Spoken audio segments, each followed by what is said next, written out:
یه نقاشی که هر جا رفت اونجا رو تبدیل به جهنم کرد. یه پسر بچه مظلوم با چشمایی پر از اشک. همه چیز عادی بود تا اینکه 10 آتش سوزی مشکوک در سرتاسر انگلستان اتفاق افتاد و همشون یه ویژگی مشترک داشتن. اون نقاشی سالم و دست نخورده وسط خرابه‌ها افتاده بود. خیلی از مردم باور کرده بودن این یه تابلو نفرین شده است.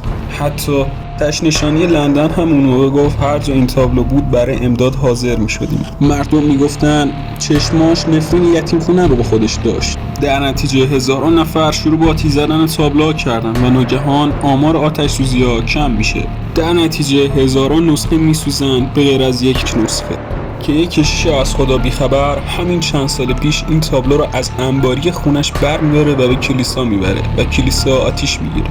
حالا نظر شما چیه؟ به نظر شما اون تابلو نفرین شده بود یا نه؟ لایک و سابسکرایب فراموش نشه.